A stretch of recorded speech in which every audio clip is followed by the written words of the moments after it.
चलिए देखिए बच्चों, लोग पढ़ रहे हैं प्रकाश की प्रकृति। अभी हम लोगों ने पिछली क्लास में पढ़ लिया था कौन सा यानी कि व्यतिकरण द्वारा उत्पन्न फ्रिंजों की चौड़ाई, और उसके बाद में पढ़ा था स्वयं प्रकाश द्वारा उत्पन्न व्यतिकरण फ्रिंजें। ठीक है, अब आज का जो हमारा टॉपिक है वो है विवर्तन।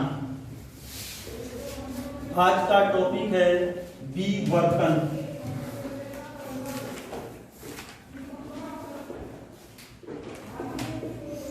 विवर्तन ये है आज का टॉपिक। तो देखिए विवर्तन होता क्या है।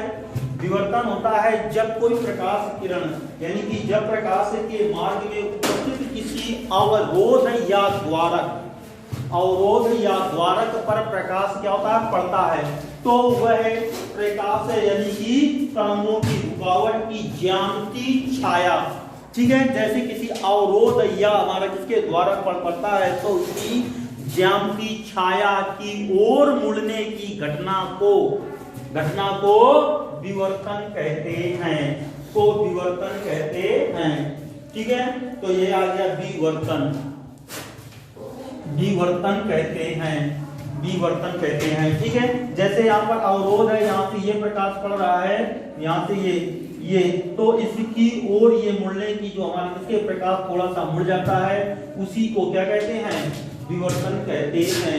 यानी कि इधर की ओर, अब जैसे यहाँ से ये द्वार हमारे किसके प्रकाश है, ये द्वारक से आपका नहीं क्या हो रहा है, इस द्वारक से गुजर रहा है, इस द्वारक से ये प्रकाश गुजर रहा है, तो इधर की ओर ये मुड़ जाएगा जो प्रकाश। ठीक है, थोड़ा सा सूक्ष्म रूप से जो मुड़ता है वही क्या कहलाता है, मुड़ने की इस घटना को क्या कहते हैं, विवर्तन कहते हैं। ठीक है, इस प्रकार रुकावट के कारण अपने ऋजुरेखीय गमन पथ से विचलित हो जाता है। इसमें एक सीधी रेखा से गमन यानी कि ऋजुरेखी का मतलब ये कि एक सीधी रेखा में गमन करना। ऋजुरेखीय हमारे किसके गमन पथ से विचलित हो जाता है। और जैसे जैसे ये हमारे किसके नहीं रुकावट या हमारे किसके द्वारक का मान छोटा होता जाता है, द्वारक का मान छोटा हो जाता है, तो इसमें विचलन का मान बढ़ता जाता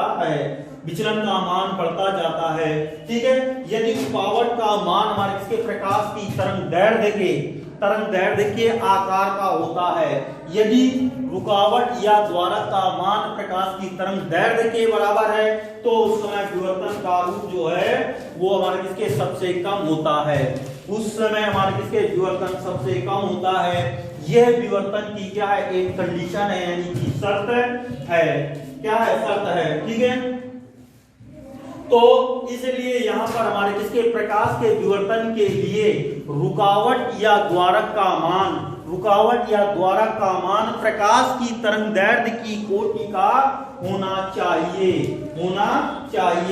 ठीक है, इसी प्रकार से हमारा कौन सा विवर्तन तरंग का भी एक अभिलाक्षणिक हमारे किसके गुण है, तरंग भी हमारे किसके अभिलाक्षणिक गुण है। इसीलिए हमें दरवाजों के बाहर क्या होती है, यानी कि आवाज सुनाई देती है। ठीक है, तो दैनिक जीवन में विवर्तन प्रारूप को आसानी से खींचा जा सकता है।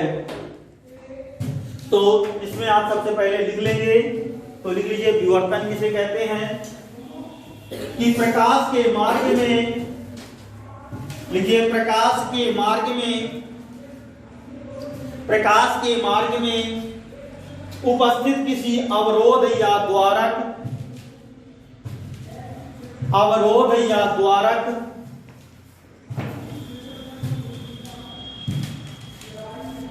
के किनारों से प्रकाश तरंगों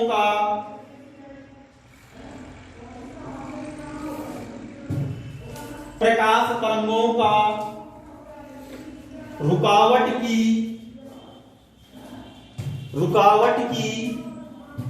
ज्यामिति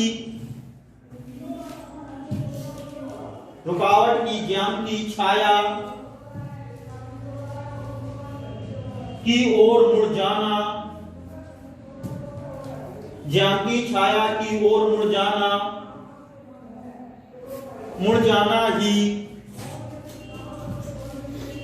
मुड़ जाना ही प्रकाश का विवर्तन कहलाता है।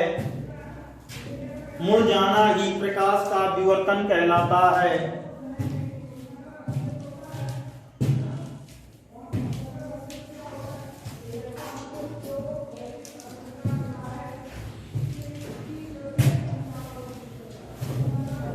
इस प्रकार पैराग्राफ चेंज करके लिखना, इस प्रकार रुकावट के कारण, इस प्रकार रुकावट के कारण प्रकाश अपने ऋजु रेखीय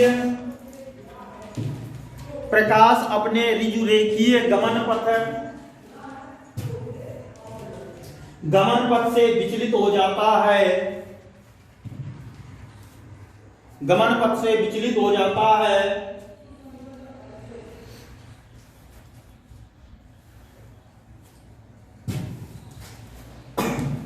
जैसे जैसे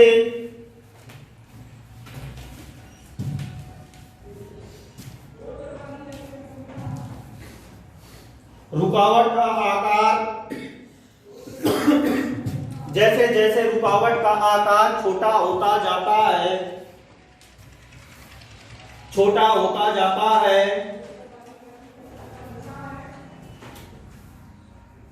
तो विचलन का मान बढ़ता जाता है, बढ़ता जाता है।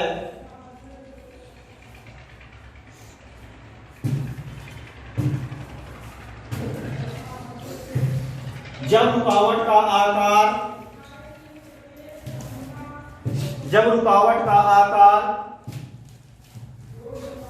प्रकाश की तरंगदैर्घ्य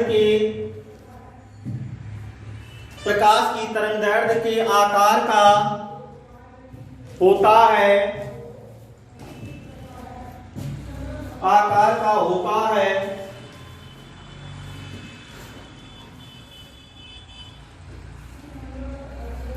तो उस समय प्रकाश का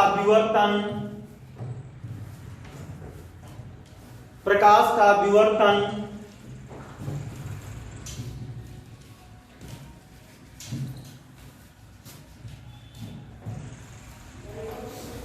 सबसे कम होता है।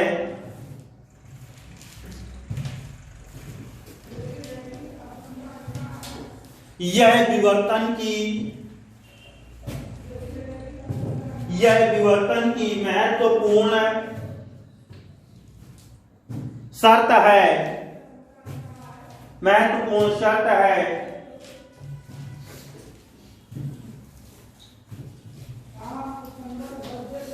यह महत्वपूर्ण शर्त है कि रुकावट या द्वारक का आकार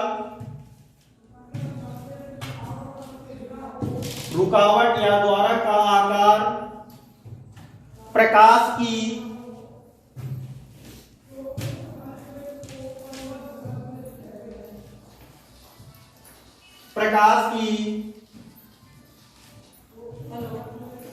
तरंगदैर्घ्य की कोटि का होना चाहिए।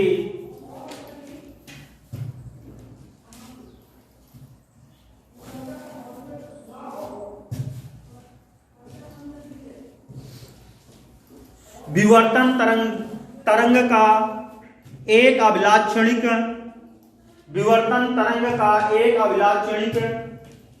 गुण है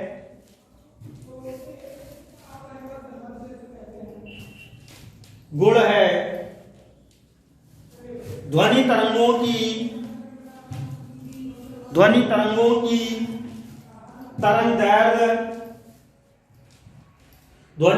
की तरंगदैर्घ्य काफी अधिक होती है, जिसका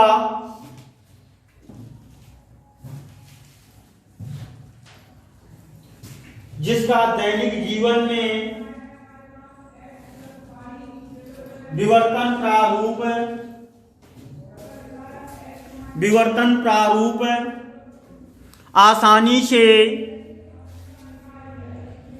देखा जा सकता है।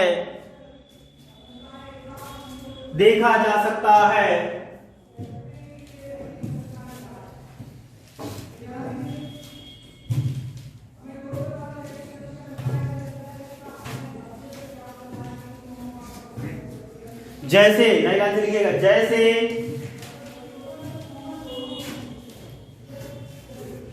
जैसे दरवाजे, खिड़कियों आदि के किनारों से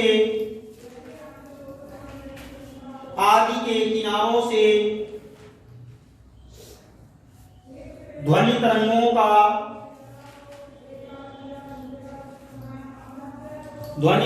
का विवर्तन हो जाता है, ध्वनि तरंगों का विवर्तन हो जाता है।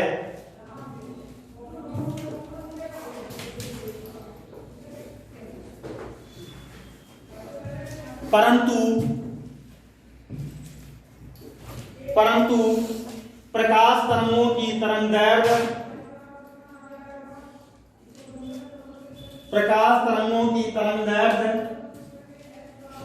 बहुत कम होती है,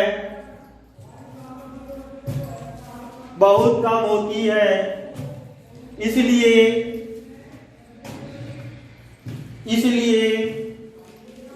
इनका विवर्तन प्रारूप देखने के लिए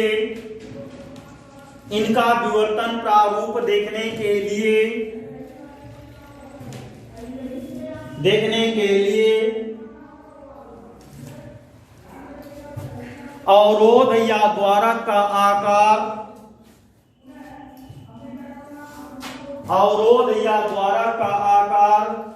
बहुत कम होना चाहिए। अवरोध या द्वारक का आकार बहुत कम होना चाहिए।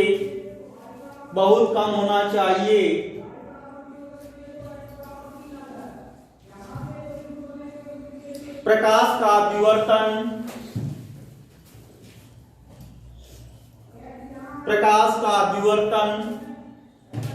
तीक्ष्ण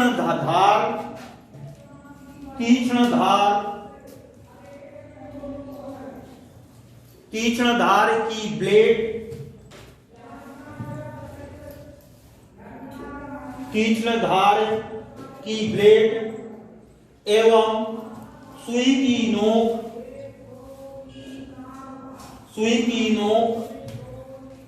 से आसानी से देखा जा सकता है।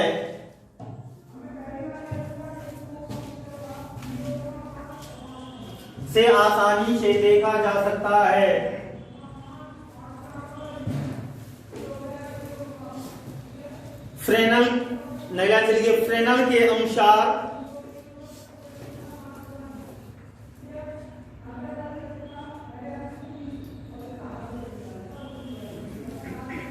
फ्रेनल के अनुसार विवर्तन उन द्वितीयक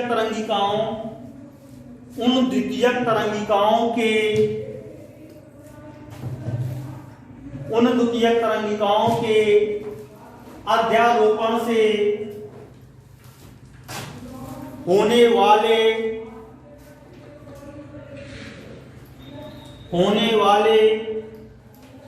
व्यतिकरण का परिमाण है, जो एक ही तरंगाग्र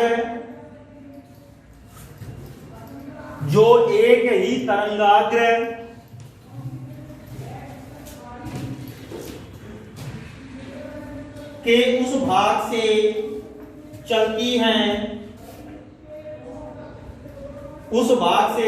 हैं जो रुकावट के द्वारा रोका नहीं जा सकता है।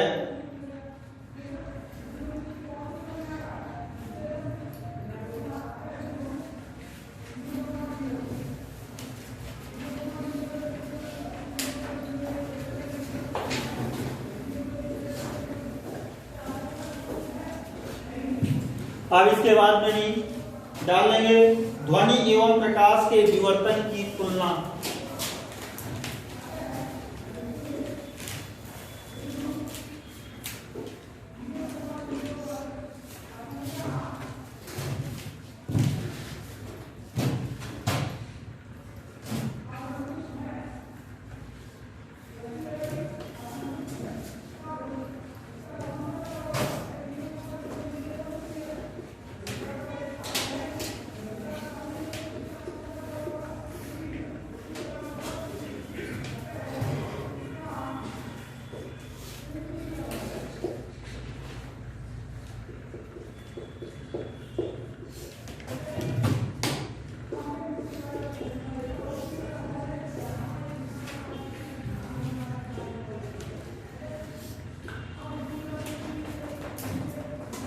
ध्वनि एवं प्रकाश के विवर्तन की तुलना।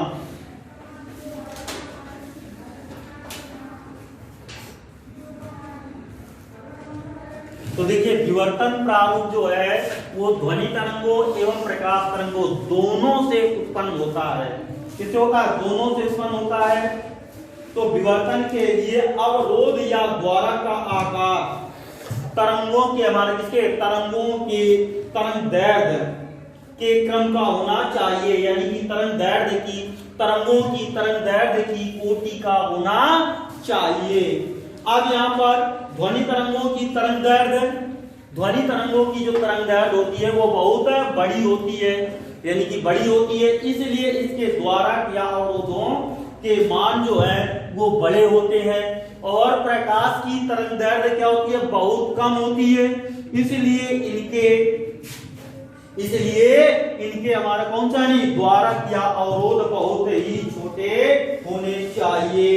ठीक है, तो इसी प्रकार से ध्वनि तरंगों का जो हमारे किसके विवर्तन प्रारूप है वो दीवार से, दरवाजों से, खिड़कियों से, इन आदि चीजों से क्या किया जा सकता है? देखा जा सकता है। यानी कि जैसे कि अब यहाँ पर हम बोल रहे हो और इसके बाद दरवाजे के बाहर या खिड़कियों के बाहर कोई व्यक्ति स्थित है तो वह हमारी आवाज को सुन लेता है। तो जो बाहर सुनता है वो इसी विवर्तन प्रारूप के कारण ही सुन पाते हैं। विवर्तन प्रारूप के कारण ही वो बाहर आवाज सुनाई देती है या दूसरी ओर आवाज जाती है जो दीवार के कारण जाती है। ठीक है, तो इसमें लिख लीजिए विवर्तन तरंग गति का एक विवर्तन तरंग गति का एक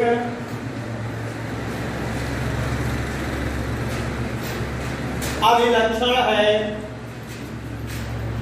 एक अभिलक्षण है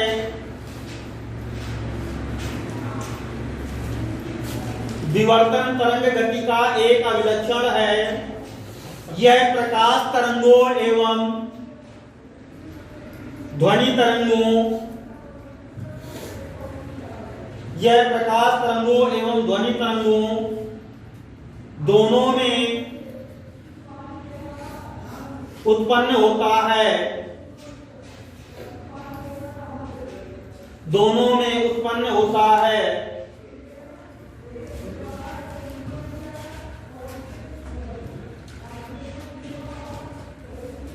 विवर्तन के लिए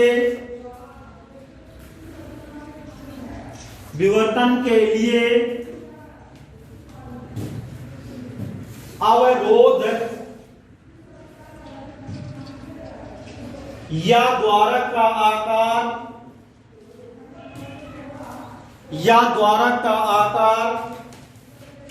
तरंगों के तरंग दैर्घ्यों के क्रम का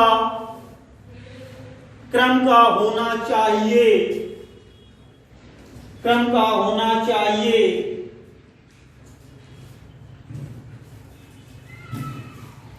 ध्वनि तरंगों की तरंग दैर्घ्य बड़ी होती है,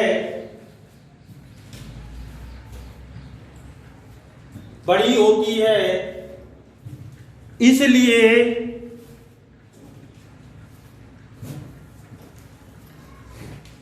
ध्वनि तरंगों का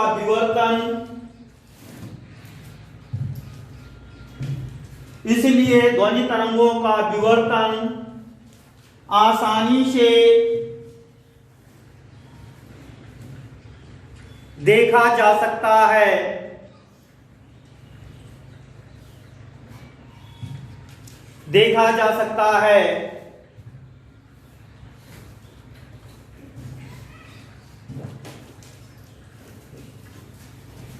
जैसे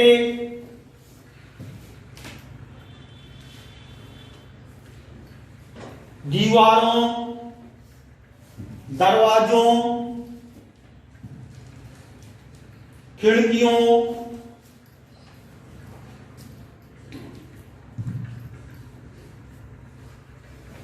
आदि के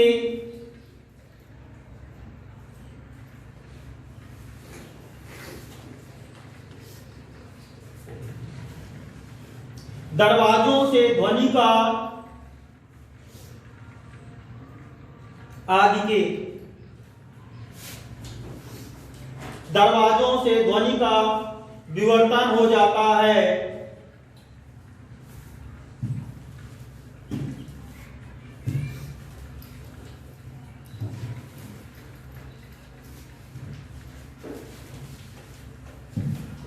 किसी दीवार के पीछे बैठा व्यक्ति किसी दीवार के पीछे बैठा व्यक्ति दीवार के पीछे बैठा व्यक्ति दूसरी ओर से उत्पन्न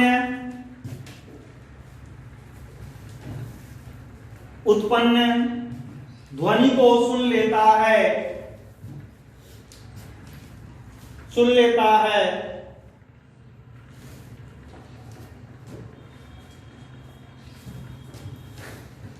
इसके विपरीत प्रकाश तरंगों की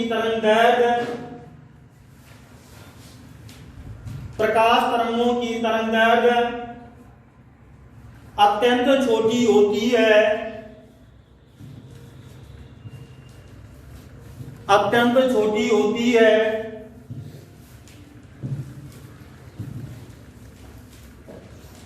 इसलिए इसका विवर्तन प्रारूप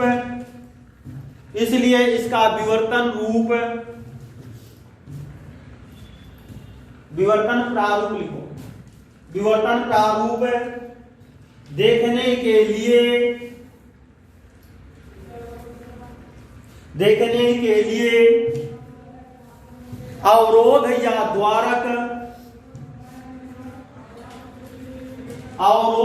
द्वारक का आकार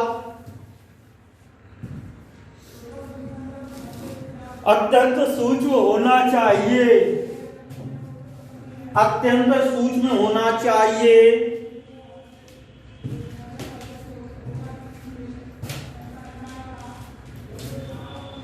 प्रकाश के विवर्तन के लिए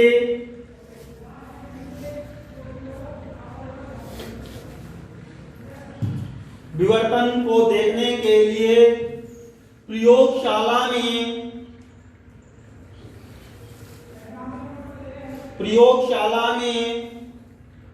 विशेष प्रबंध करने पड़ते हैं।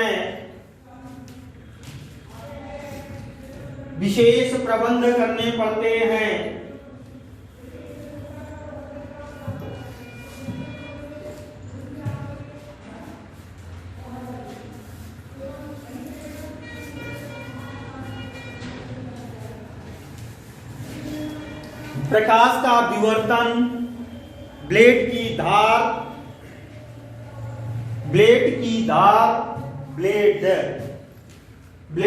धार एवं सुई की नोक आदि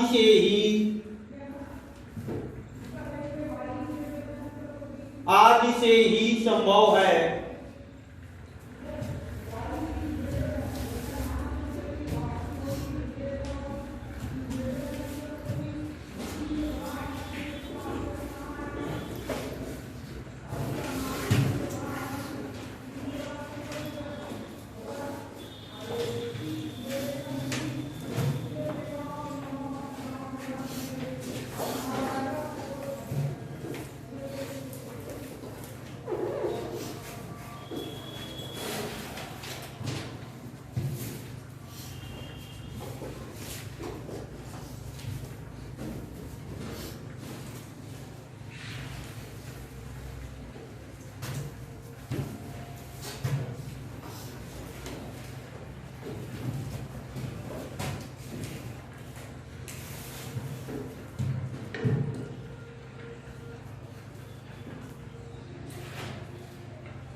इसलिए जो द्वारक का मान है वो तरंग दैर्ध्य से बहुत बड़ा है, बहुत बड़ा है।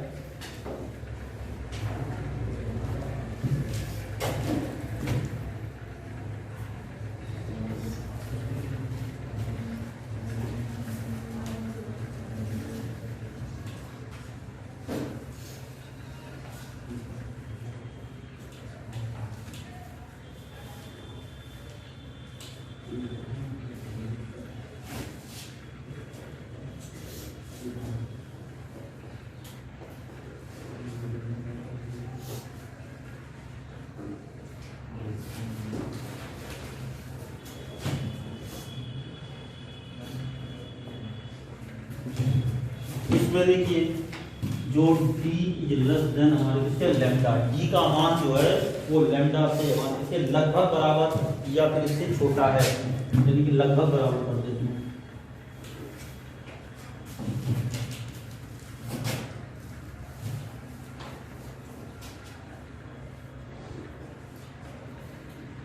बना लीजिए।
तो बन गया होगा बेटा आपका नहीं।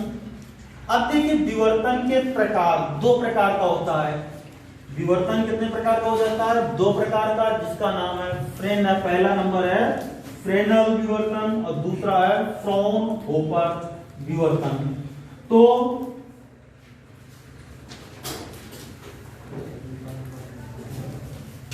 देखिए सबसे पहले निकालेंगे विवर्तन के प्रकार।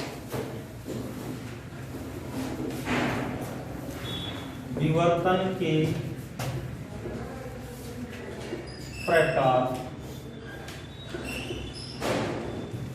विवर्तन के प्रकार।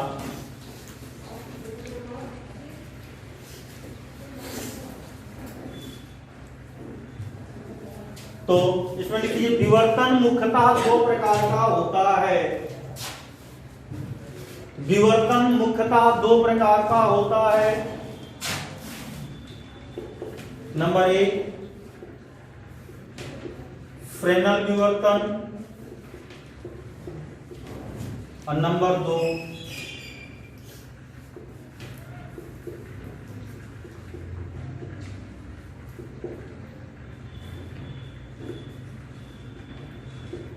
फ्राउनहोफर विवर्तन। फ्रॉनहोफर विवर्तन।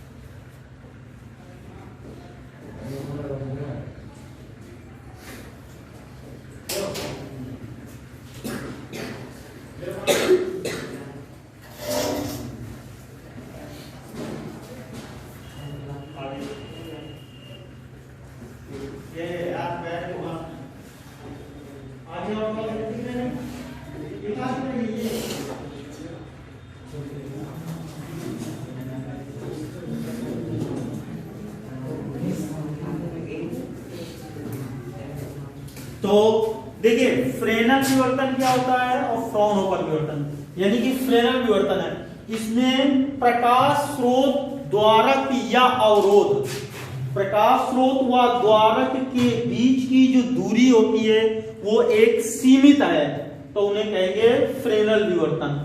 और प्रकाश स्रोत व द्वारक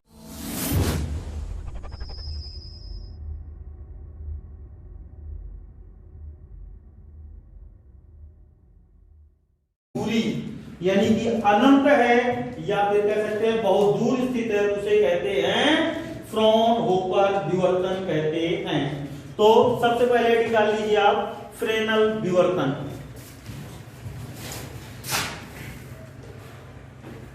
फ्रेनल विवर्तन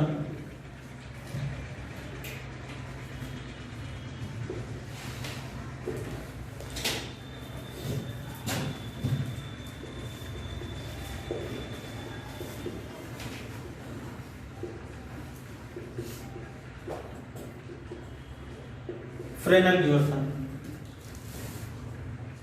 जब प्रकाश स्रोत तथा प्रेक्षक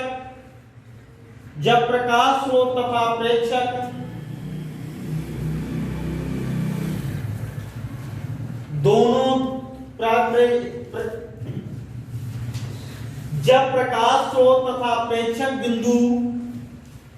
जब प्रकाश स्रोत तथा प्रेक्षक बिंदु दोनों सीमित एक मिनट, प्रकाश स्रोत तथा प्रेक्षक बिंदु दोनों द्वारक या अवरोध से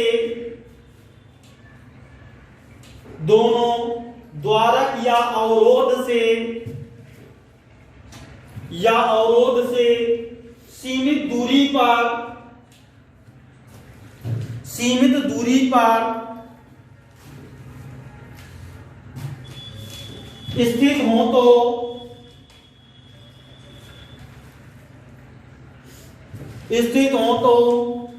इनसे प्राप्त विवर्तन प्रारूप को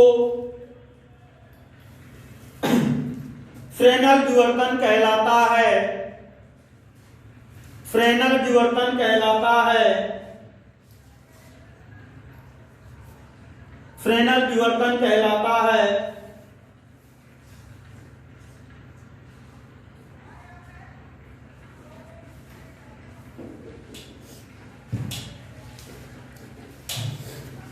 नए लाइन में लिखिएगा फ्रेनल विवर्तन में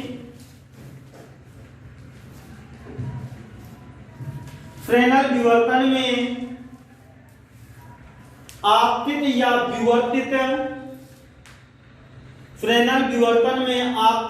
विवर्तित तरंगाग्र गोलीय या बेलनाकार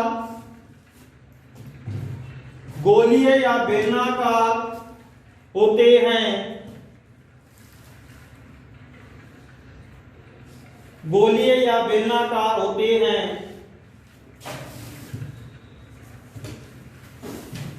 देखिए अब इसके चित्र बना लेते हैं। तो सबसे पहले एक द्वारक के लिए ले लीजिए।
ये आपका नियम है किसके, ये आपका नहीं क्या है, द्वार,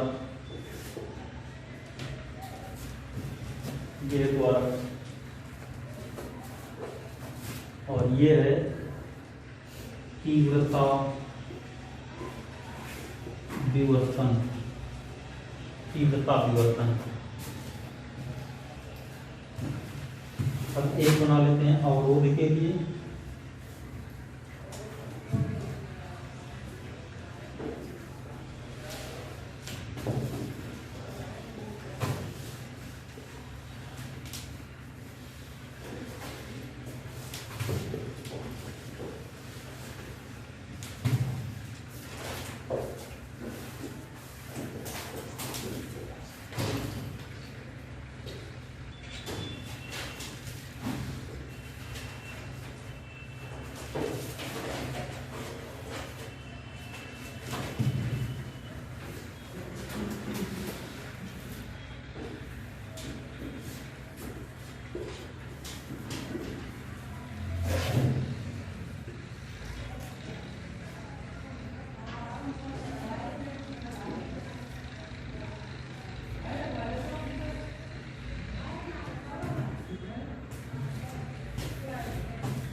ये प्रकाश स्रोत है, ये भी प्रकाश स्रोत।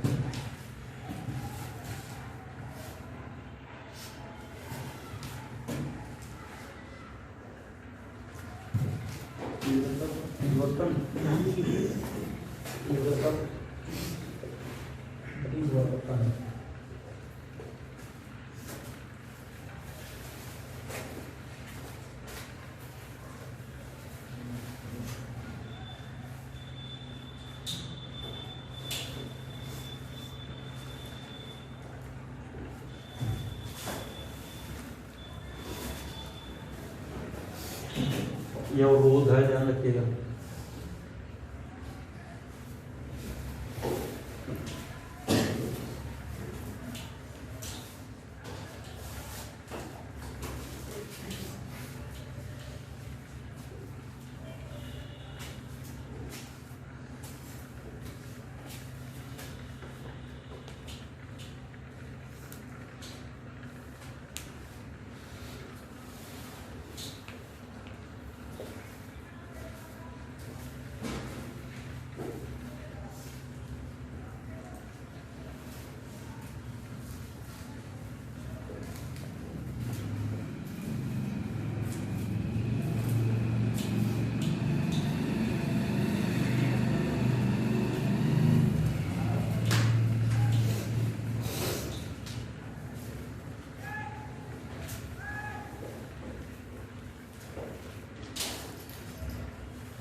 इसमें क्या था, एक भी गलती बता दी है ना, पेपर स्टैंडर्ड इसलिए किया, नहीं तो इसे छोड़ दे, कौन गलती कर।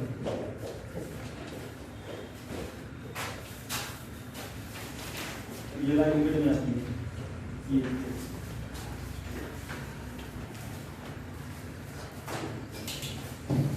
हाँ तो बेटा बन गया होगा आपका, नीचे चित्र बन गए होंगे। अब इसके बाद में नियम डालते हैं फ्रॉनहोफर विवर्तन।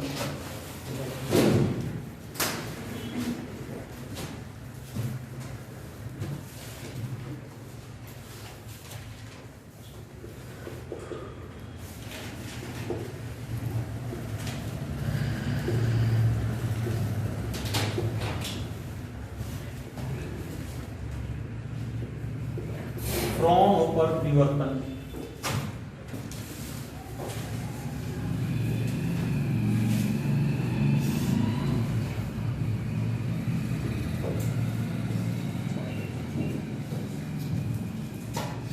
तो फ्रॉनहोफर विवर्तन में हमने पहले बताया था कि जैसे ये प्रकाश स्रोत और पर्दा यानी इन दोनों के बीच की दूरी कैसी होती है, अनंत होती है, यानी कि अर्थात इसमें कैसे हो जाएंगे, अनंत होती है यानी कि असीमित होती है।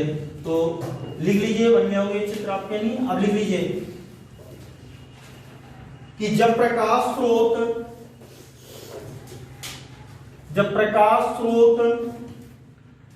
व प्रेक्षक बिंदु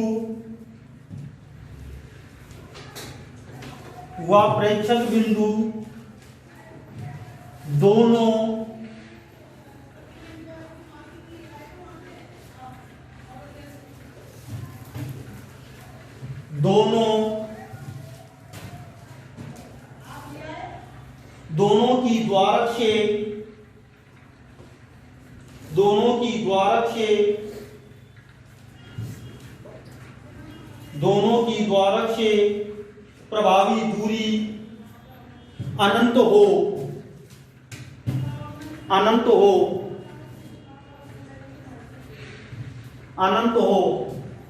अर्थात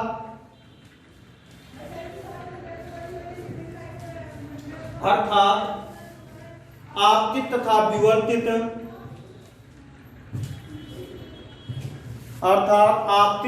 विवर्तित तरंगाग्र दोनों समतल हों।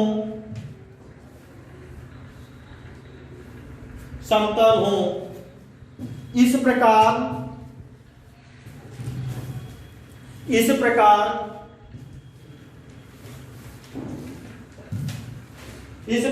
से प्राप्त विवर्तन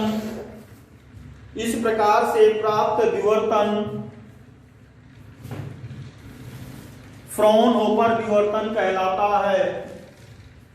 इस प्रकार से प्राप्त विवर्तन फ्रॉनहोफर विवर्तन कहलाता है।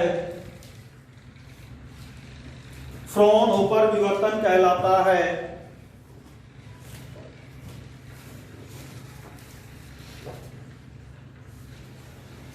फ्रॉनहोफर विवर्तन कहलाता है। तो चलिए देखिए बेटे, अब यहाँ पे अनंत निश्चित नहीं करते हैं तो हम क्या कर देते हैं, इसमें प्रकाश स्रोत को एक उत्तल लेंस, प्रकाश स्रोत के निकट एक उत्तल लेंस स्थित कर देते हैं और प्रकाश स्रोत को किसमें उत्तल लेंस के फोकस पर स्थित कर देते हैं, क्योंकि अपवर्तन के पश्चात फिर हमारे उससे चलने वाली प्रकाश किरणें समांतर हो जाएंगी।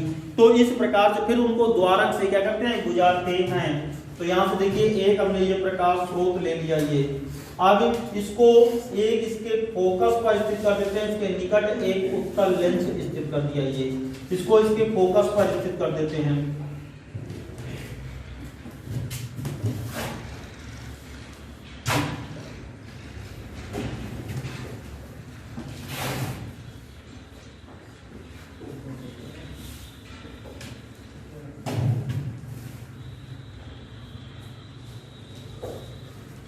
ये फोकस पर स्थित हो गया।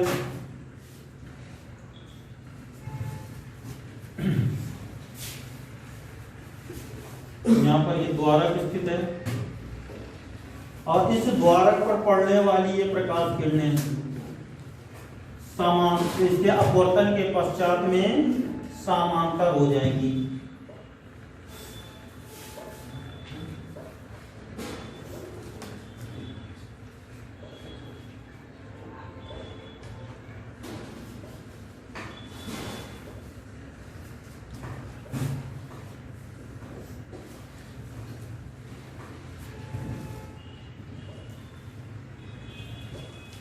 फिर अब इसके फिर से निकट हमारे इसके पर्दे के निकट एक उत्तल लेंस स्थित कर देते हैं, उत्तल लेंस स्थित कर देते हैं। यहाँ फिर से एक उत्तल लेंस स्थित कर देते हैं और इसके फोकस पर एक पर्दा स्थित करते हैं जहां पर व्यतिकरण प्रारूप की घटना का क्या करना है, अध्ययन करना होता है।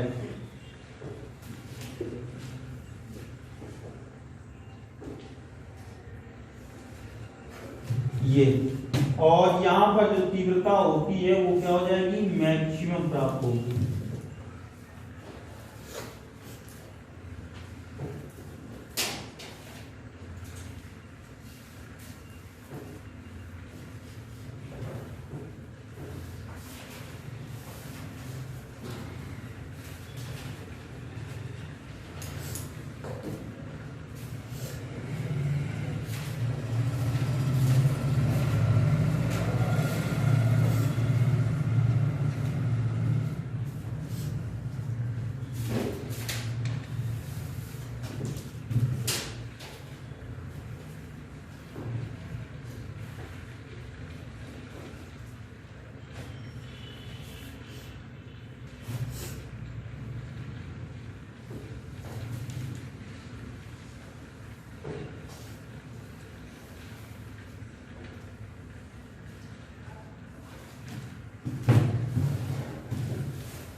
ये बना लीजिए।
बन गया होगा बेटा। अब इसके बाद में हम लोग आ जाते हैं किसमें, एकल झिल्ली के कारण फ्रॉनहोफर विवर्तन। ये आपका विवर्तन प्रारूप में सबसे मोस्ट इंपॉर्टेंट टॉपिक है, ठीक है। और इस टॉपिक को हम लोग पढ़ते हैं नेक्स्ट क्लास में, ठीक है। ये टॉपिक बड़ा है। अब इसमें हो नहीं सकता, तो हम लोग पढ़ेंगे इसको नेक्स्ट क्लास में। इसमें फिलहाल इतने पढ़ते हैं, ठीक है, फिर मिलेंगे नेक्स्ट क्लास में।